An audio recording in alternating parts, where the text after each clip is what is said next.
उत्तर प्रदेश के बस्ती जिले के एक छोटे से कस्बे में लोग अपने अपने काम में लगे हुए थे। सड़कों पर धूल उड़ रही थी। एक सड़क ऐसी भी थी जो शहर को बाहरी इलाके से जोड़ती थी। जहां कुछ अजीब हो रहा था। इस सड़क पर गुजरने वाले प्रत्येक वाहन को एक जगह पर रोका जा रहा था, चाहे वह बस हो या जीप या बाइक या कार या ऑटो हो। इसका कारण था रूटीन चेकिंग। चेकिंग से ज़्यादा लोगों की जेबें खाली हो रही थी। ड्राइवर हो या बाहर से आने वाले व्यापारी, सभी से कुछ न कुछ पैसे लिए जा रहे थे। और यह सब हो रहा था पुलिस की वर्दी में खड़े एक दरोगा और उसके दो सहयोगियों की निगरानी में। ये बात धीरे धीरे पूरे इलाके में फैल गई। लोग दरोगा के डर से कुछ बोल नहीं पा रहे थे, लेकिन जो होना था वो तो एक दिन होना ही था। एक दिन जिले की नई एसपी मैडम सुनीता कुशवाहा अपने तेज तर्रार, निष्पक्ष, सख्त मिजाज के लिए जानी जाती थी। अपने ऑफिस में फाइलें देख रही थी। एक अनजान नंबर से उनके पर्सनल मोबाइल पर फ़ोन आया। फ़ोन करने वाले ने डरते हुए कहा, मैडम, शहर से बाहर हाईवे पर एक दरोगा जी चेकिंग के नाम पर पैसे की जबरन वसूली कर रहा है। कोई कुछ नहीं कहता। वहाँ पर रोज कई गाड़ियाँ रुकवाई जाती हैं, बिना पैसे लिए उन्हें नहीं छोड़ा जाता। एसपी मैडम के चेहरे पर गहरी गंभीरता आ गई। मैडम सोचने लगी, ऐसा कौन सा दरोगा है जो मेरे ज़िले में खुलेआम रिश्वत ले रहा है? क्या उसे मेरे काम करने का तरीका और मेरी छवि के बारे में उसे नहीं पता? उन्होंने उस फ़ोन को बहुत गंभीरता से लिया। अपने अनुभव से वह जानती थी, जहाँ पर धुआं होता है वहाँ पर आग जरूर होती है। उन्होंने तय कर लिया, इस बार भ्रष्टाचारियों के खिलाफ कार्रवाई दूर से नहीं होगी। वो खुद मैदान में उतरेंगी और भेष बदलकर बिल्कुल आम नागरिक की तरह, न सरकारी गाड़ी न कोई सुरक्षा, सिर्फ एक स्कूटी और साधारण कपड़े पहने।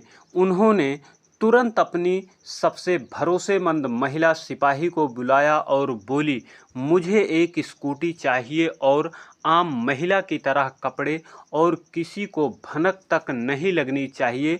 उनका प्लान था सीधा चुपचाप उस रास्ते से गुजरना जिस स्थान को अब सभी लोग वसूली का चौराहा कहने लगे थे, और देखना कि वहाँ क्या होता है। क्या सच में कोई दरोगा अपनी वर्दी का गलत इस्तेमाल कर रहा है? एसपी मैडम का यह कदम जोखिम भरा था। अगर दरोगा उन्हें पहचान लेता तो यह ऑपरेशन असफल हो जाता। यदि वह सफल रही तो जिले के एक बड़ा भ्रष्टाचार जड़ से खत्म हो सकता है। यहीं से शुरू होती है वो कहानी जो बताती है कि जब एक ईमानदार अधिकारी यह ठान ले तो सबसे बड़ी गंदगी को उजागर किया जा सकता है। एसपी सुनीता के बहुत तेज दिमाग वाली आईपीएस अधिकारी थी। उन्होंने अपनी पूरी लाइफ में कभी भ्रष्टाचार से समझौता नहीं किया। उनकी पहली पोस्टिंग नक्सल प्रभावित इलाके में हुई थी, जहां उन्होंने साहस और कुशल नेतृत्व से कई बड़ी कार्रवाई की। फिर चाहे वो बालिकाओं का तस्करी का रैकेट हो या नशीले पदार्थों का नेटवर्क, एसपी साहिबा ने हर चुनौती को खत्म किया। लेकिन इस बार चुनौती अलग थी। ये काम किसी बाहरी माफिया का नहीं था, बल्कि यह तो उनके सिस्टम के अंदर का मामला था। एक दरोगा जिसे जनता की सेवा के लिए तैनात किया गया था, वही जनता को लूट रहा था, वो भी वर्दी और कानून के नाम पर। ये दरोगा बृजलाल शर्मा 10 वर्षों से अलग अलग थानों में तैनात था। कुछ महीनों पहले जब एसपी मैडम की नियुक्ति हुई तो उन्होंने हर थाने का एक इंटरनल ऑडिट कराया। पर बृजलाल शर्मा जैसे लोग इतने चालाक थे कि वे सिस्टम में कोई दरार नहीं छोड़ते थे। जब फोन से सीधे सूचना आई तो ये मौका था सच को सामने लाने का। एसपी साहिबा अपने 2 विश्वसनीय कर्मचारियों को बुलाया, प्लान को अंतिम रूप दिया। मैं ना तो किसी को बताऊंगा, ना तो कोई वायरलेस मैसेज जाएगा। मैं एक आम महिला बनकर स्कूटी से निकलूंगी। रास्ते में कुछ गलत होता है तो वह फील्ड रिपोर्ट हो। तुम दोनों थोड़ी दूरी से बाइक पर रहोगे। रिकॉर्डिंग मोड में प्लानिंग के अनुसार एसपी साहिबा अगले दिन साधारण सलवार सूट में स्कूटी से निकली। चेहरा ढका हुआ, बिल्कुल साधारण महिला की तरह। लगभग 10 बजे उन्होंने उस सड़क पर चली जहां चेकिंग चल रही थी। कुछ दूर जाते ही उन्होंने देखा कि सामने पुलिस जीप खड़ी है। 2 पुलिस वाले आने वाली गाड़ियों को रुकवा रहे हैं। दरोगा बृजलाल शर्मा खुद थोड़ी सी दूरी पर एक कुर्सी पर बैठा था। जैसे एसपी मैडम वहां पहुंची, उन्हें रोका गया। रुको मैडम जी, गाड़ी के पेपर दिखाइए। एसपी साहिबा ने स्कूटी रोक दी, बोली सर मैं तो हॉस्पिटल जा रही हूँ, मेरे पास सब कुछ है। सिपाही ने कुछ नहीं सुना। 200 रुपये लगेंगे, यहाँ पर एंट्री टैक्स लगता है। एसपी साहिबा ने चौंकते हुए कहा, किस चीज़ का टैक्स? ये तो सरकारी रोड है। तभी दरोगा की आवाज़ आई, बहस मत करिए मैडम, जल्दी पैसे दो और निकलो वरना गाड़ी सीज कर दूंगा।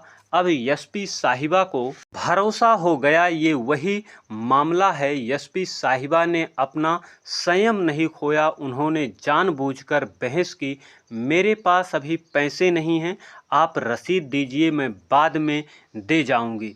सिपाही हंस पड़ा, यहाँ कौन सी रसीद मिलती है मैडम जी। फिर दरोगा उठकर आया और बोला, देखो ज़्यादा चालाकी करोगी तो थाने चलना पड़ेगा। एसपी मैडम ने 200 रुपये निकाल कर दिए, बोली मेरे पास अभी इतने ही हैं, अब जाने दो। इसी समय पीछे से आने वाली बाइक पर एसपी मैडम के सहयोगी सब रिकॉर्डिंग कर रहे थे। पूरा घटनाक्रम, चेहरा, आवाज़ सब कुछ रिकॉर्ड हो गया। एसपी साहिबा वहां से आगे बढ़ी।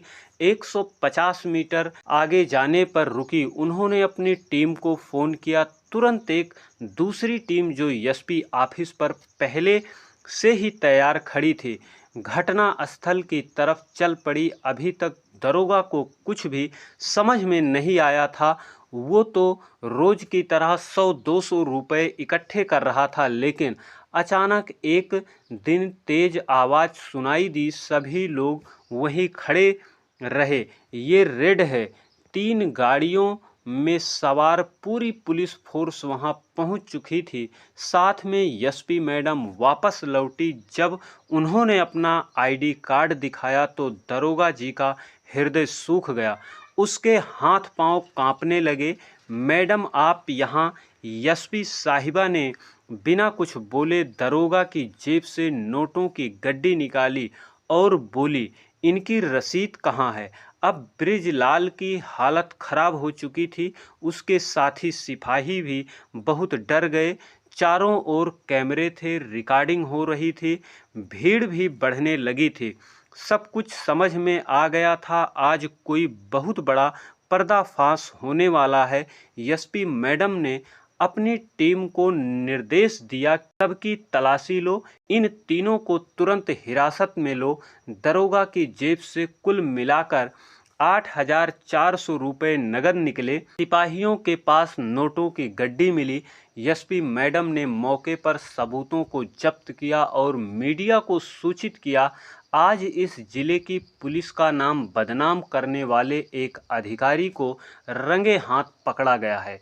इस भ्रष्टाचार को हम किसी भी दशा में बर्दाश्त नहीं करेंगे। ये खबर पूरे जिले में फैल गई। दूसरे दिन डीआईजी ऑफिस से दरोगा और उसके 2 साथी पुलिस वालों को बर्खास्त कर दिया गया और उनके खिलाफ विभागीय जांच बैठाई। साथ ही उनके कार्यकाल की फाइलें दोबारा खोली गई। एसपी साहिबा ने जिले में एक नई मिसाल बन गई और लोगों ने राहत की सांस ली। अब उन्हें किसी जगह पर जबरन वसूली का डर नहीं रहा। आज जिले की जनता एसपी साहिबा को इस काम के लिए सलाम करती है। जिले का अधिकारी ऐसा हो तो लोग आराम से सांस लेते हैं। अगर ऐसे अफसर हर जिले में हो तो पूरा देश सुधर सकता है। इसके तुरंत बाद जिले के हर थाने में वार्निंग जारी की गई। कोई अधिकारी वसूली करते पकड़ा गया तो वही अंजाम होगा जो दरोगा बृजलाल शर्मा का हुआ है। इस कहानी से हमें यह सीख मिलती है कि हर वर्दी वाला भ्रष्ट नहीं होता, बस कुछ भ्रष्ट लोगों के कारण पूरे विभाग का नाम खराब होता है।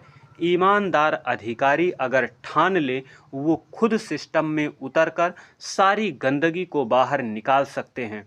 एसपी साहिबा ने यह साबित किया, अधिकारी सिर्फ कुर्सी पर बैठकर नहीं बल्कि मैदान में उतरकर न्याय कर सकता है। अगर आपको एसपी साहिबा की ये सच्ची कार्रवाई और मेहनत प्रेरणादायक लगी हो तो इस वीडियो को लाइक और अपने दोस्तों को शेयर जरूर करें। आपके एक शेयर से हो सकता है किसी और अधिकारी को प्रेरणा मिले और कोई दूसरा बृजलाल शर्मा रंगे हाथों पकड़ा जाए। क्या आपने भी कभी ऐसी वसूली का सामना किया है? यदि हाँ तो नीचे कमेंट बॉक्स में बताएं।